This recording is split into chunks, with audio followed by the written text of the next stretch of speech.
Freakonomics Radio is sponsored by Progressive. Insurance isn't one size fits all. That's why drivers have trusted Progressive's Name Your Price tool for years. Just tell Progressive what you want to pay, and they'll show you coverage options that fit your budget.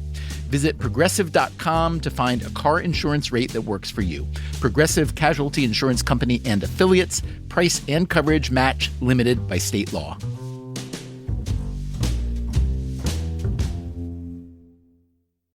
Freakonomics Radio is sponsored by LinkedIn ads. Ever invested in something that didn't live up to the hype?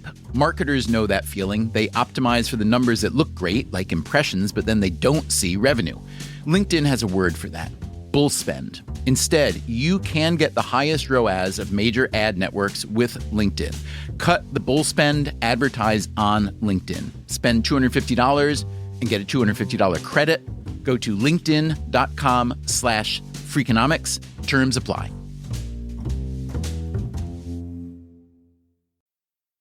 Freakonomics Radio is sponsored by Hotels.com. Hotels.com gives you access to hundreds of thousands of hotels worldwide.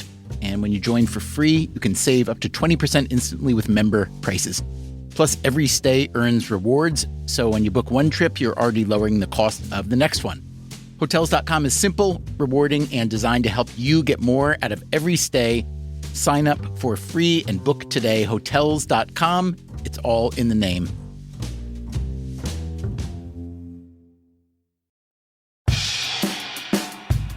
Hey there, podcast listeners. How do you feel about behavioral economics? Since you are a Freakonomics Radio listener, you're probably at least a little bit interested, and we've done several episodes on the topic over the years. The man generally considered to be the founder of behavioral economics is Richard Thaler of the University of Chicago.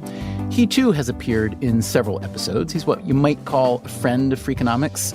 So, guess what our friend recently did? He went out and won a Nobel Prize. So we thought it'd be nice to have Thaler back on the show to answer our questions and yours. If you've got a question about behavioral economics per se, about what it's like to win a Nobel, or just what it's like to be Richard Thaler, send it along. Our email is radio@freakonomics.com. Tell us your name, where you live, what you do. If you'd prefer, you can make an audio recording of your question. Just use the voice memo app on your phone and send the file to that same address, radio@freakonomics.com. And keep your ears out for the Thaler episode in the near future. Thanks. Now, on to this week's episode.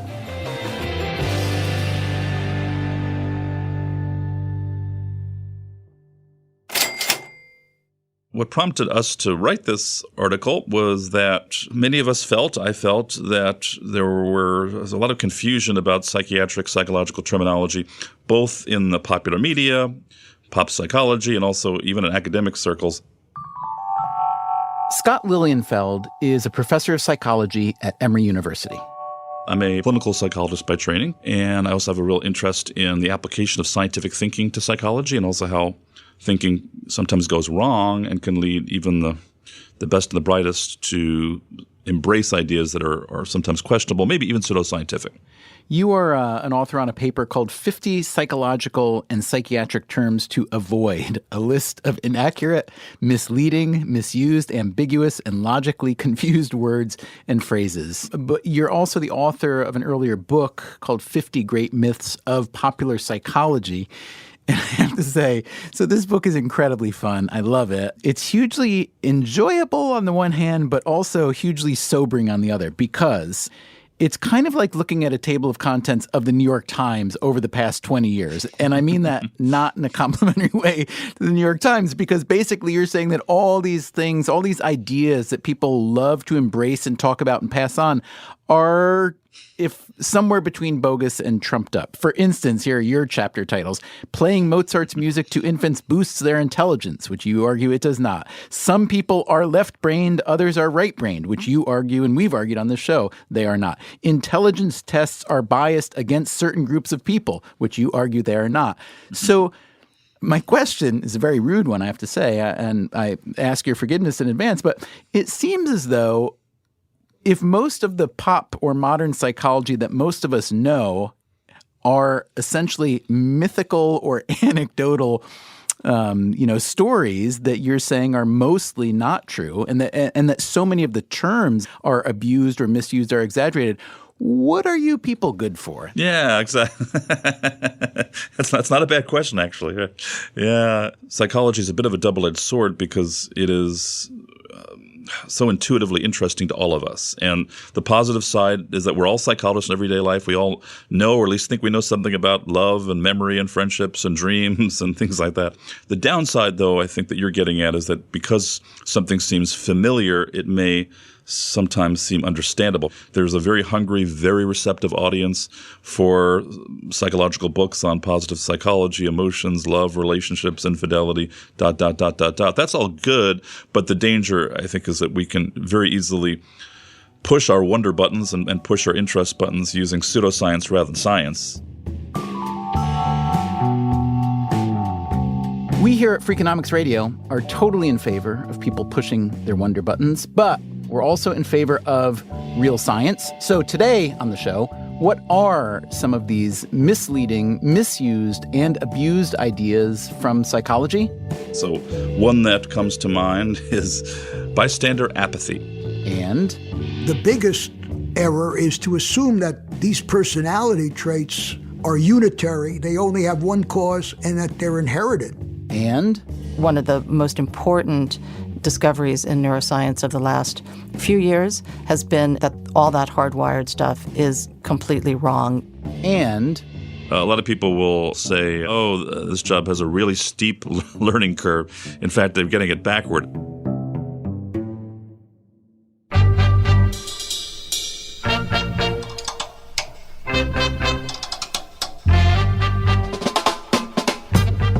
From WNYC Studios, this is Freakonomics Radio, the podcast that explores the hidden side of everything. Here's your host, Stephen Dubner.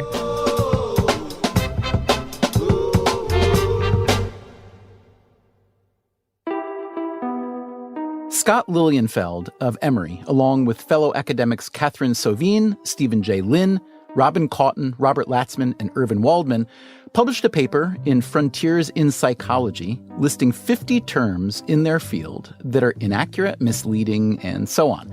It begins with an epigraph from Confucius. If names be not correct, language is not in accordance with the truth of things.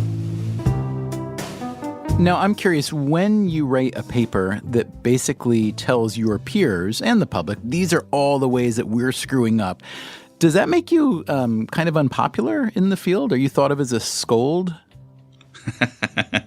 Yeah, I always remind my colleagues when they give me a hard time about this, I tell them I've probably misused virtually every single one of those terms at some point myself. I'm as guilty of a lot of these misuses as anybody else.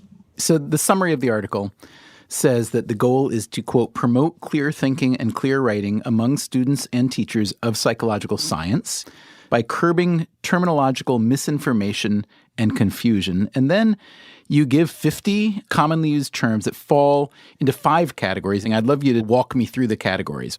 Yeah, so those are inaccurate or misleading, frequently misused, ambiguous terms, oxymorons, and pleonasms. So category 1, inaccurate or misleading. Describe the problem and maybe give an example. Those are terms that can often lead people into erroneous conclusions. So one that comes to mind is bystander apathy. Can you tell us what it means, what it represents, and then where it came from? Absolutely. So what we're referring to here is a fairly well-demonstrated psychological phenomenon that in emergencies, say when people are observing someone being robbed or stabbed or raped, what we sometimes see is a very peculiar and sometimes very tragic phenomenon where people freeze and don't do anything.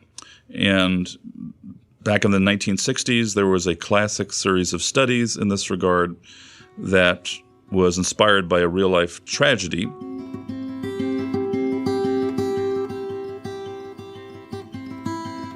Early in the morning of March 13, 1964, a 28-year-old woman named Catherine Kitty Genovese was brutally attacked in Kew Gardens, Queens, which is a relatively quiet community in New York City. That's James Solomon, the director and producer of a documentary film about that real-life tragedy. 2 weeks later, the New York Times published a story that had originated with the New York police commissioner and a conversation with the then metropolitan editor of the New York Times, Abe Rosenthal. The police commissioner mentioned many witnesses had watched and heard what had taken place and reportedly had not called the police. Solomon's film is called The Witness. It follows Bill Genovese, Kitty's brother, as he tries to make sense of the killing many years after the fact. How could so many people have failed to intervene? The New York Times reported on its front page that 38 law-abiding citizens had watched for more than a half hour as this woman, 28-year-old woman, was attacked and murdered. Apathy. Apathy was the tagline that Rosenthal gave to the story. That's Bib Latané, a social psychologist and senior fellow at the Center for Human Science. For years after the murder and the headline, 38 watch and no one calls the police, this has been the subject of different movies, lots of television episodes, and countless magazine articles, books, and most of all, I think, in terms of its impact on the country, sermons. It spoke to the time. President Kennedy had been assassinated. The country was asking, who are we? We're also not many years from the Holocaust, and it was a story that spoke to the thoughts that many had, that there had been many silent, complicit witnesses to what had taken place in Europe in the 40s. People thought big cities were part of the problem, or that television was part of the problem, or that, all kinds of things were part of the problem that was leading us to lose our moral bearings and become almost bestial. Indeed, how could people just stand by as a woman was brutally attacked over a significant period of time, ultimately ending in her death? True, the attack happened in the dark middle of the night. People were safe inside their homes, asleep, perhaps scared to venture out. Some who heard the victim shouting thought it was a lover's quarrel. But still, was any of that an excuse for such profound apathy, for not a single person calling the police? One of the results of the Kitty Genovese murder and the uproar that came out about it is the adoption of the 9/11 system, which is now all through the U.S. Before the event, it wasn't all that easy to report a crime in process. The Genovese murder reverberated through many realms of life for many years. It came to define New York as a place of apathy, violence. It defined human behavior generally. In 1994, on the murder's 30th anniversary, President Bill Clinton spoke about it during a public safety forum in New York. Well, that story shocked us all 30 years ago, not just because of what happened to that woman, as tragic as it was, but also because of what had happened to her neighbors. It sent a chilling message about what had happened at that time in a society, suggesting that we were, each of us, not simply endangered, but fundamentally alone. Mr. Speaker, 38 neighbors heard her cries, but out of fear or irresponsibility, not one went to her aid. The next morning, she was found dead. That's Congressman Steny Hoyer of Maryland in 1995, referencing the Genovese murder while urging his peers to pull out of a UN arms embargo against Bosnia. Today, Bosnia cries out for help. Kitty Genovese is not in Bosnia, but genocide resides there now. Let us act today to lift the arms embargo to give beleaguered Bosnia a chance. Former Deputy Secretary of Defense Paul Wolfowitz pointed to Kitty Genovese's murder as having an enormous influence on his thinking about international policy. It stuck with me as just a terrible example of disengagement. And then when I started dealing with decisions about putting American soldiers into harm's way. The simple clarity of it to me said, you don't want to be one of the 38. And as a country, we don't want to be one of the 38. And he said, it's not the cost of action, it's the cost of inaction.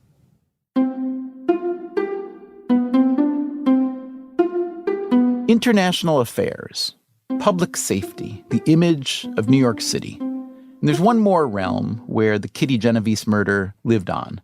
Nowhere was it more impactful than in the field of psychology, behavioral psychology, as a question as to how do we remain silent.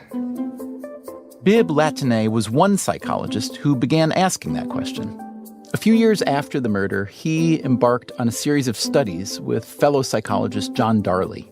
John Darley and I were both newly minted tenure-track professors in New York City. He at New York University, me at Columbia University. They'd met at a cocktail party. We discovered that we both, in some degree, resented the fact that every time we met somebody from outside the university, they would say, oh, you're a social psychologist. So how do you explain this apathy that people in New York seem to have? Latané wasn't convinced that apathy was necessarily the operative explanation. One part of the puzzle, there weren't just one or two witnesses, but 38. Darley and I thought, well, maybe that's part of the explanation. Maybe the fact that it was 38 people led them to behave differently than if it had just been one or two. One of the experiments they ran came to be known as the Lady in Distress. Judy Roden, who was then a graduate student at Columbia University, played the role of an experimenter who recruited Columbia students to come up to the mathematics building to fill out some questionnaires. And while they were doing that, she went through a folding curtain into her office next door. Before she went, the students could see that there was a desk with books piled high and a bookcase and a rolling chair. There were 3 experimental conditions, one in which a student was alone, one with a friend, and one with a stranger. Over and over again, they could hear Judy say something about having to get that book down. They could hear the noise of her pulling the rolling office chair up to the desk and trying to climb up on the chair.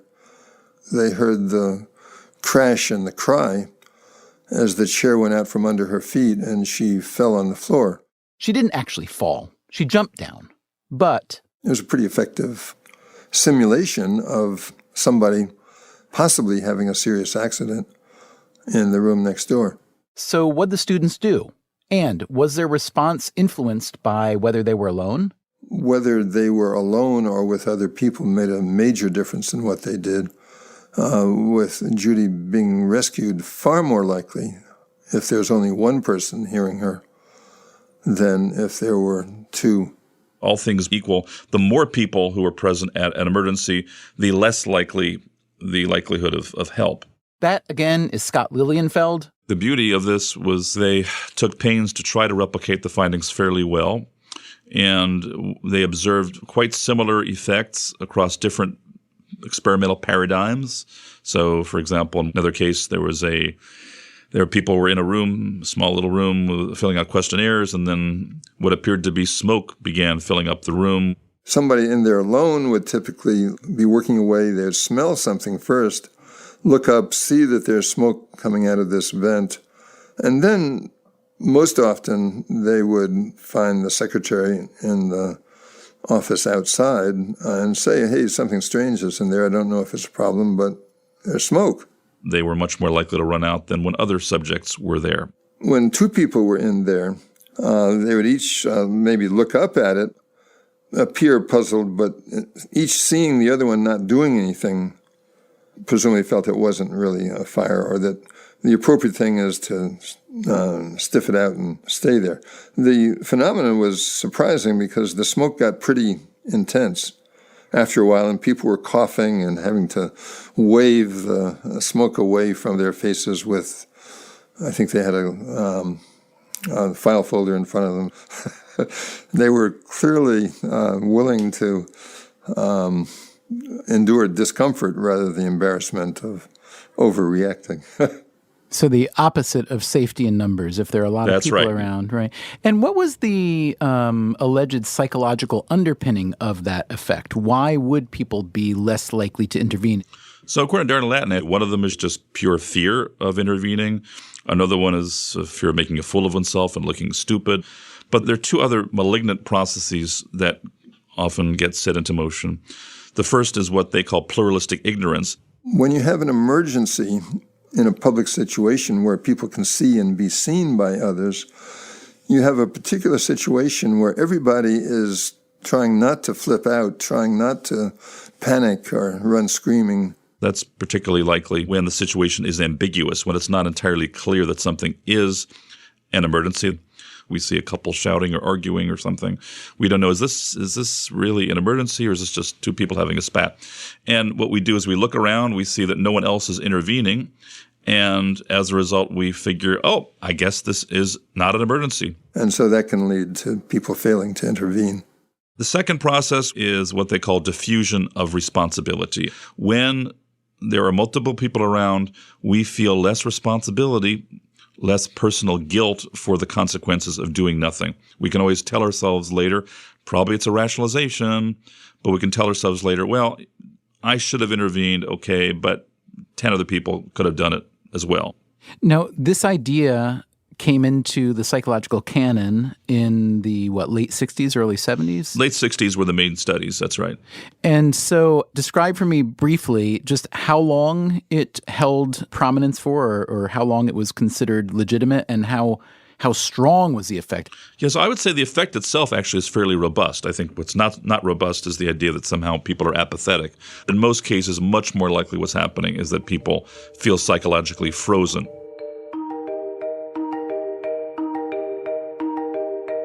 So there's a supposed psychological phenomenon, bystander apathy, that turns out to be misinterpreted or exaggerated.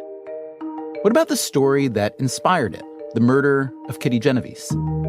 The irony of this, as a number of people have since noted, is that as it was originally described, much of what the New York Times reported was not accurate. There is a saying that many journalists have that some stories are too good to check. And this was one of those kinds of stories where its power almost defied the facts. That, again, is James Solomon, director of The Witness. It took, in many respects, Bill Genovese, Kitty's brother, over the course of 10 years of his life to unravel the story of his sister's murder, for us to begin to understand just how flawed the story was. Let's go back to the original Times report. It read, quote, "For more than half an hour, 38 respectable, law-abiding citizens in Queens watched a killer stalk and stab a woman in 3 separate attacks in Kew Gardens." In 2004, on the 40th anniversary of the Kitty Genovese murder, the New York Times revisited its own story. A local resident, Joseph DeMay Jr., had begun investigating and found several problems with the original reporting. For starters, there weren't 3 attacks. There were 2 attacks, and one attack, yes, that was on the street, but the second attack happened in a small vestibule. The greater majority of neighbors were asleep, and the much greater majority only heard, did not see an attack. Nor was it true that no one did anything. One of Kitty's neighbors yelled out to leave the girl alone. And the attacker, Winston Moseley, ran off. Those who were at the window at this point saw Kitty stagger around the corner and then lost sight of her. The attacker returned only after things had quieted down. By that point, she had made her way inside a vestibule, inside an interior space, where she had collapsed. No one on the street could have seen her at this point.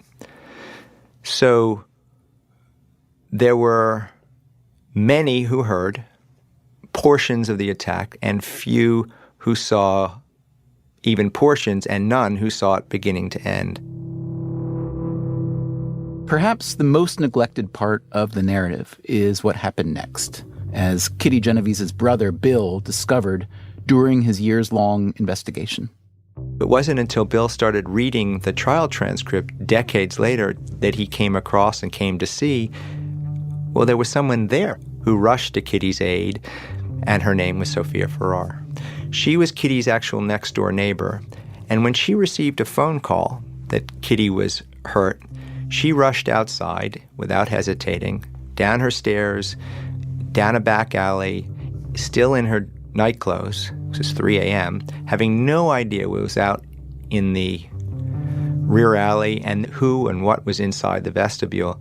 Sophia had to force her way inside the vestibule because Kitty was now laying inside the doorway and her body up against the door. And she cradled Kitty.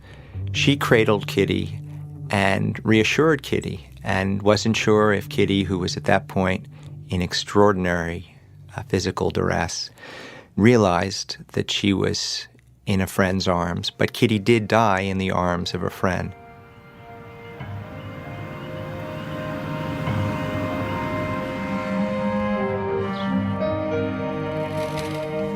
She was my friend, and I knew she was hurt, and she needed help.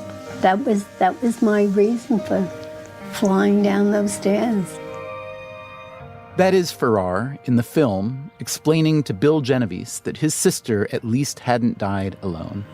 And then when I came in, I'll never forget the black.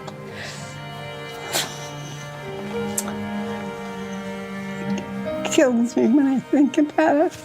Black leather gloves and all cuts all through the gloves on her both hands. I only hope that she knew it was me, that she wasn't alone. As for Kitty Genovese's other neighbors, it appears that at least one of them did knowingly refrain from helping, but for many others, things were much less clear. Some who heard the commotion claimed to have thought it was a drunken brawl or a lover's quarrel. Still others insisted they did call the police after the first attack. The police log, meanwhile, recorded only one call well after the murderer had left the scene. A cynic might wonder if the police were telling the whole truth. What if witnesses had called and the police failed to respond? Remember, this story got its start when the New York police commissioner told the Times editor Abe Rosenthal about the 38 witnesses who did nothing. This was after the killer had already been caught and had confessed. He also confessed to a second murder, but the police had already gotten a confession from someone else for that one. That's what Rosenthal was asking about when the police commissioner started talking about the 38 witnesses. Did the police have incentive to play up bystander apathy in the Genovese murder? Here's how Steve Levitt and I wrote about this scenario in our book, Super Freakonomics. A story about two men arrested for the same murder clearly had the potential to embarrass the police. Furthermore, given the prolonged and brutal nature of the Genovese murder, the police may have been touchy about who caught the blame. Why hadn't they been able to stop it? With this kind of a story, especially after so much time, there will always be elusive details. Suffice it to say that the tragic murder of Kitty Genovese had been repackaged to represent something that it probably didn't. The big T truth is that this probably wasn't apathy. The psychologist Bibb Latané again. The whole interpretation of the story was probably wrong. It's probably a social inhibition effect. I don't think most psychologists would use the word of apathy. A number of them, and I think it's either misleading or not very descriptive, we'll call it the bystander effect. But that doesn't tell you whether the bystander effect is to increase or decrease reporting. That's why I like social inhibition or bystander inhibition, because that tells you what the effect is. There's probably a kernel of truth, but it's probably a gross oversimplification. And the psychologist Scott Lilienfeld. So much of what was reported was inaccurate.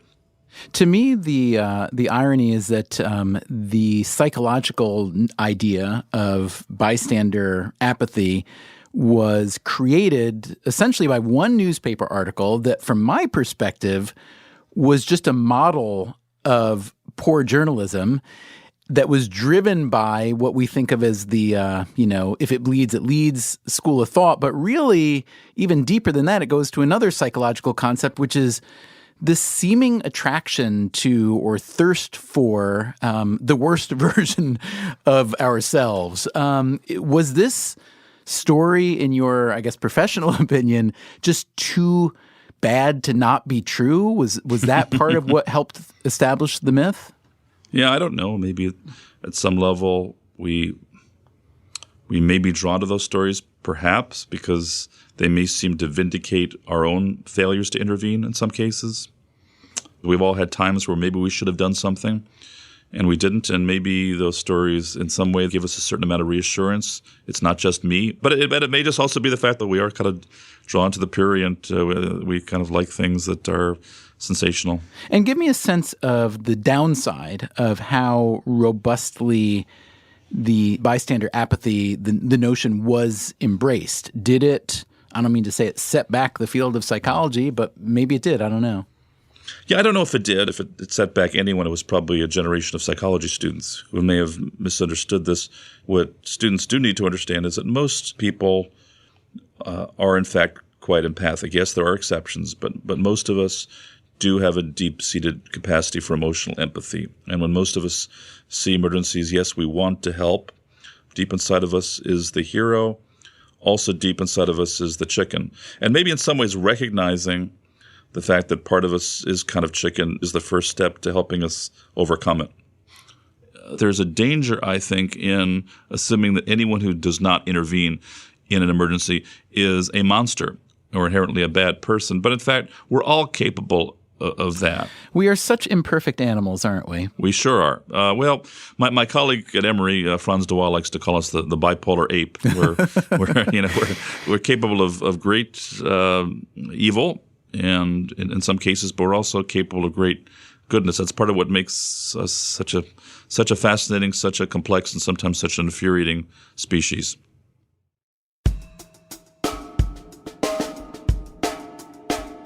Coming up after the break, more things about our infuriating species that we're absolutely sure are true, except they're not. The brain is more like an Etch-a-Sketch. That's coming up right after this.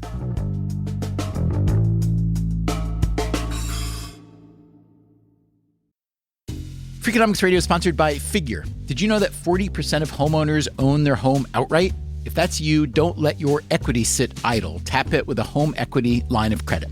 Figure, the #1 non-bank HELOC lender in the U.S., helps tap equity you've built in your home so you can do things like tackle a renovation or pay down debt. HELOC is a line of credit secured by your home. You can draw what you need, repay, and draw again. Figure offers a 100% online application. Get approved in 5 minutes and funding in as few as 5 days. It's faster than a bank loan and cheaper than a personal loan. Check your rate today without impacting your credit at figure.com/Freakonomics. This post is sponsored by Figure, NMLS ID 1717824. Figure is an equal housing lender. For more information about their licensing, visit nmlsconsumeraccess.org. Figure's HELOC is subject to credit approval and terms apply. Freakonomics Radio is sponsored by Principal, the perpetual pen tapper, the arbitrary fridge reorganizer, the holiday party planner that starts in May. Principal knows that your star employees have their work quirks. Principal also knows how much those employees mean to your business. You need them. They need benefits. Work with Principal so they can help your team with a retirement and benefits plan that's right for them. Principal Life Insurance Company, Des Moines, Iowa.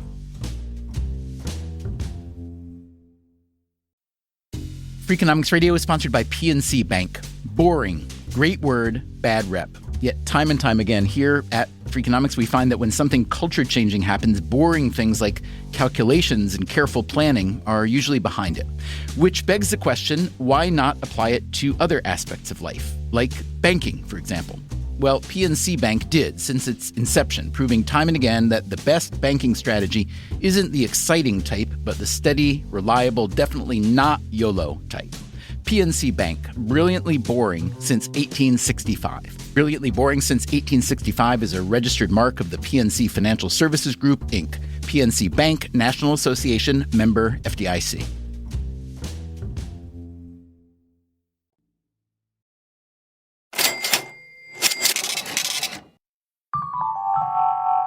Okay, so the stalwart psychological phenomenon you may know as bystander apathy is mostly a faulty interpretation based on the faulty reporting of a 1964 murder.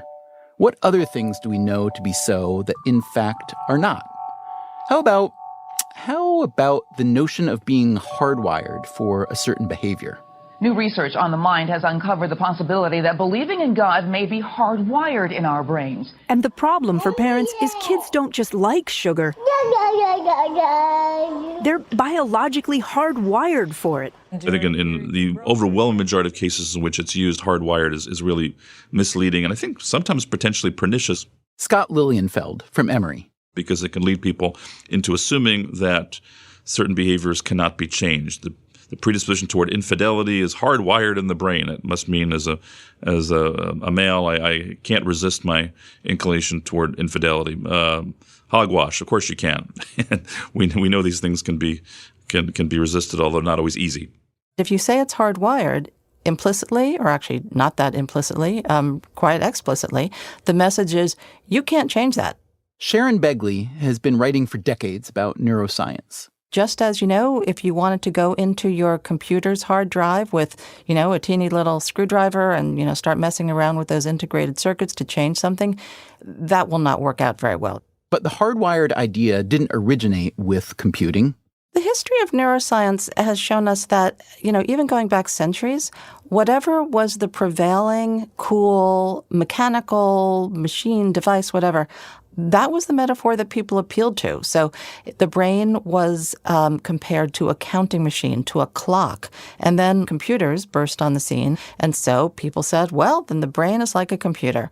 But one of the most important discoveries in neuroscience of the last few years has been, in fact, that all that hardwired stuff is completely wrong in very, very fundamental ways. There are very few, if any, psychological attributes that are strictly genetically determined, strictly hardwired into the brain. This sort of realization has also led to treatments for major depressive disorder because there, too, there's a clear neurocircuitry underlying it. OCD, which reflects overactivity in a particular circuit, and through the form of therapy called cognitive behavior therapy, the overactivity in that circuit can be quieted just as much as if people take the medications that are prescribed for OCD. The brain can even be trained to control different body parts after a stroke. So when someone has a stroke, and the region that controlled, we'll just pick the example of the right hand, is wiped out, obviously you have trouble moving your right hand. But it turns out that there are interventions, rehab techniques, that can teach the brain to turn its right side into the part that controls the right hand. So again, what had been controlled in the left side of the brain, it can move over to the right side and assume a totally new function. This is not to say the brain's flexibility is unlimited. If you were to ask me, can somebody, think themselves out of schizophrenia or think themselves out of addiction, I would say in those two examples, we do not have evidence that that is possible. But Begley says it may be time to trade in the hardwired metaphor for a less misleading one. The brain is more like an Etch-a-Sketch. You can, seem to incise lines on it, and they look for all the world like they're real. But with a little bit of shaking up, you can make significant changes. Next phrase, if you would, love this one, statistically reliable. The danger of statistically reliable is it can mislead people into thinking that if a result is statistically significant, if it falls below a particular threshold for statistical significance, psychologists often use 0.05, that is 1 in 20, as a kind of rough guideline. A lot of people think, therefore it is likely to replicate in other samples. Typically, when psychologists refer to reliability, they mean consistency over time. That is a misuse of the term because, in fact, most significant results probably don't replicate. So we shouldn't confuse a result that is statistically significant with one that is likely to be reliable, consistent over time, or replicable. They're two very different things. Excellent. Okay, the next phrase, personality type. Personality type, you see that a lot in psychology, especially in pop psychology, typologies of personality have been around with us since the days of Hippocrates and others. So we like to sort people into different types, that is, mutually exclusive, discrete categories: introverts versus extroverts, neurotics versus non-neurotics, intuitive people versus non-intuitive people, and so on. But in fact, we know from the personality literature that most and probably all personality traits are continuously distributed, much like height or weight. They really are dimensions. We want to make a distinction between a personality type and a personality dimension. That is Jerome Kagan, emeritus professor of psychology at Harvard and a pioneer of developmental and personality psychology. A dimension implies that people range along a certain trait, like how agreeable are you? A type implies a pattern of traits. The major theorist, of course, was Freud, and Freud did posit types. He said there were anal types, there were oral aggressive types, and although those ideas were appealing in the 1920s and 30s, they turned out to not match good scientific inquiry, and so no one uses them anymore. What most psychologists study these days are traits, although traits and types are often confused, which leads to fundamental misunderstandings about personality. The biggest error is to assume that these personality traits, agreeableness, conscientiousness, are unitary. They only have one cause, and that they're inherited. They're not in your genes. And there's no basic set of personality traits. So assuming that certain people fall into types, I think, can predispose to a lot of misunderstanding, because it can make us think that certain groups of people are somehow qualitatively different in kind, rather than in degree from the rest of us. Yes, introverts and extroverts do differ in important ways, but in fact they grade often imperceptibly into each other. Is this related to the kind of broad concept of hardwired, and that, and if it is there some comfort in the notion that, I can explain better that person's behavior if I can attribute it to something that was, etched already into the code? So I think in some cases, not all, but in some cases, this idea of something being dichotomous, yes or no, present or absent, may be tied in our heads to the idea that somehow it is biologically wired that we're either X or Y. And the last one we'll do right now is steep learning curve. A lot of people will say, I started on a new job where I was having to do something new, and this job has a really steep learning curve. In fact, they're getting it backward. A steep learning curve is easy, because a steep learning curve means that you learn a lot something in a hurry, quickly, right? Yeah, not slowly.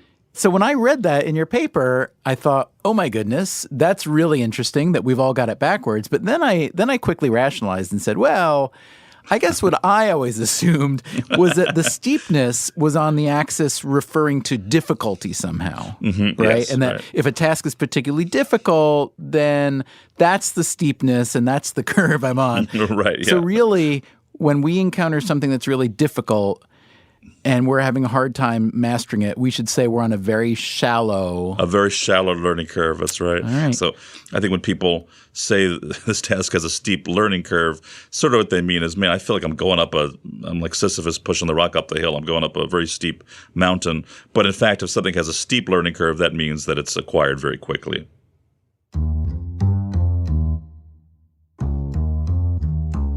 Let's take a step back now and talk about the phenomena that you've been describing generally of misuse of language and so on.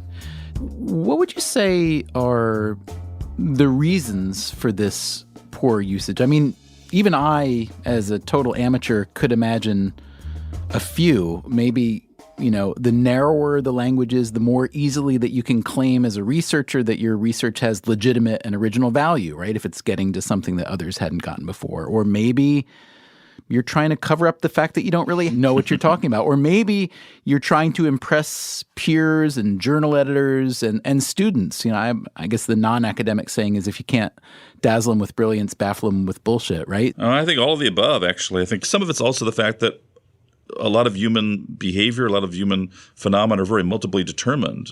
Even just the way people use terms like OCD or depression or things like that. Depression, I think there's probably some core thing there, but we're talking about a very heterogeneous entity. There are probably a lot of different depressions rather than one pure form of depression out there that's the same across everyone. So I think it can often mislead us into thinking we're talking about one thing when in fact we're talking about multiple things. And give me an example, a real world example where there are real serious ramifications. Some people might think that the quick and simple cure for school shootings is mental illness reform. I think that may have to be part of the picture, but it's unlikely to be all of it. And another reason that's the case is many perpetrators of violence are not mentally ill. So I think the link between mental illness and violence falls in between two extremes. So what we do know is that the substantial majority of the mentally ill, and by the mentally ill I mean people like schizophrenia, bipolar disorder, psychotic depression, and the like, the overwhelming majority of people with these disorders are not and never will be violent. The rates are probably well under 5%. And we also know that people with severe mental illness are much more likely to be the victims rather than the perpetrators of violence. At the same time, I think we also have to avoid the error of saying there's no increased risk at all among the mentally ill. It's probably a modest increased risk among people with schizophrenia, and in particular when severe mental illness is paired with substance use. So we have to realize the picture is a lot more complicated than it's often portrayed. And let me ask you a ridiculous and impossible question. If, let's say, all of psychological and psychiatric knowledge were a pie, like a blueberry pie, how much of the pie is known now? Yeah, that's a tough one. If I had to come up with a number, I'd guess about 10%. And I think it will vary depending a lot on the area. But I think we tend to overestimate the level and certainty of our knowledge. I suspect when we look back in 100 years or maybe even 50 years, we'll be astonished at how silly many of the ideas we currently hold near and dear to our hearts are actually wrong. Well, I guess in that regard, psychology and psychiatry are very similar to the rest of medicine. But, one could argue the same for economics and a lot of the other, certainly the social sciences. It's really hard to prove a lot of causality in your field, is it not? It is, and I'm inclined to agree with E.O. Wilson that the real hard sciences are the social sciences, sociology, psychology, and others. A lot of people think the opposite of hard is right. Easy, but right. I think not to minimize the difficulties of problems in chemistry and physics. It's tough too. But we live in so much more of a probabilistic world where we're dealing with people. There's so many other variables coming into play, so many moving parts, and sometimes we're criticized, perhaps justifiably, for how crappy we are at predicting behavior, like predicting violence. But sometimes it amazes me we do even as well as we do, that we can do even better than chance, for example, at predicting violence or predicting work performance or predicting happiness or longevity, given all the moving parts.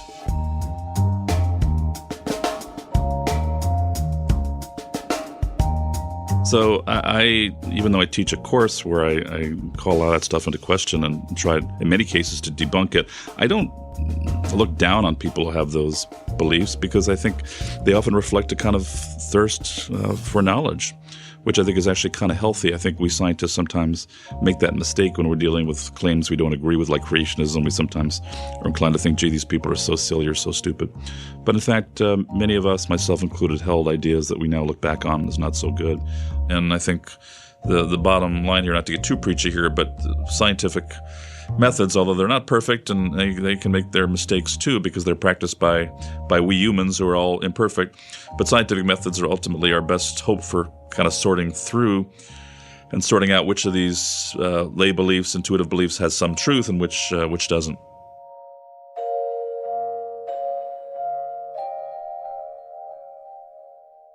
So there you go.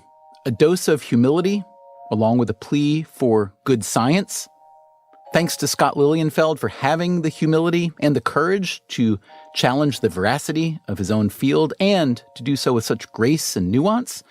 And going back to the Kitty Genovese story, there's one further detail I thought you might find interesting. Her killer, remember, was named Winston Moseley. You'll also remember he wasn't caught at the scene. That's what led to the bystander apathy story. So how was he caught? It happened several days after the Genovese murder. Here again is James Solomon, director of The Witness. Moseley was in another part of Queens in the middle of day and was stealing the TV from an individual's apartment. And as he went back inside, a neighbor noticed Moseley and knew that the neighbor hadn't given anyone permission to sort of remove things from their house. So he confronted Moseley, and the neighbor chased Moseley and pinned Moseley until the police came. So the ultimate act of sort of a good Samaritan, and the irony is the sort of story that we only associate with bad Samaritans, had a good Samaritan who led to the apprehension of Moseley. The moral of the story, I guess, is to always be careful of what you think you know. Coming up next time on Freakonomics Radio, what do you think you know about corporate social responsibility, or CSR? You know, you have 90% of companies now publishing annual CSR reports. Economists, we should say, have long been skeptical of corporate do-goodery. Milton Friedman argued CSR is a fundamentally subversive doctrine and declared that the business of business is business. I'm very familiar with the business of business is business. But from our perspective, we don't make lipstick. We make medicines and vaccines. How much of corporate social responsibility is just public relations? I mean, look, this is a complex issue. What kind of unintended consequences might CSR have? I think the real gem here is that we also attract a very different type of worker. Is the business of business just business? That's next time on Freakonomics Radio.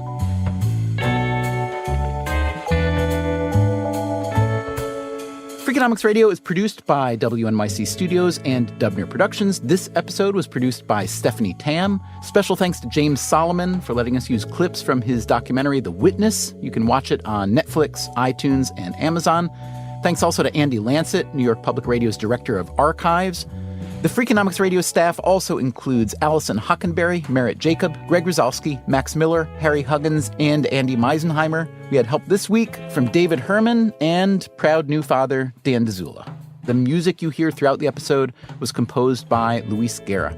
You can subscribe to Freakonomics Radio on Apple Podcasts, Stitcher, or wherever you get your podcasts. You should also check out our archive at Freakonomics.com, where you can stream or download every episode we've ever made. You can also read the transcripts, and you can find links to the underlying academic research. We can be found on Twitter, Facebook, LinkedIn, or via email at radio@Freakonomics.com. Thanks for listening.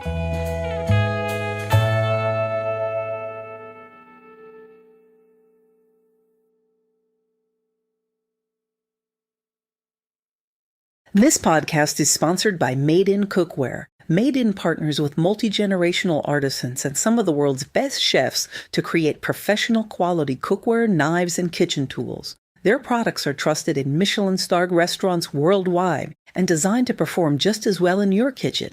From 5-ply stainless clad to carbon steel, every piece is built to last and made to actually make you a better cook. Discover award-winning cookware at madeincookware.com. Freakonomics Radio is sponsored by Ozempic.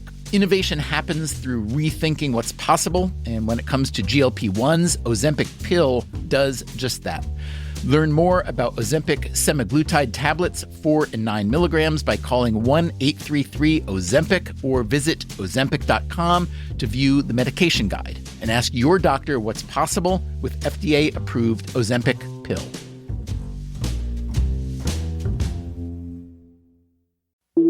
Breathe in, feel the sense of calm that comes from having up to $300 in overdraft protection with GoToBank. Now, Did you say $300? yes. Now, back to our breathing. So if I overspend my balance, GoToBank has my back up to $300. Yes. Can we breathe out now? Less worries, more zen with over $300 in overdraft protection. Tap to open an account today.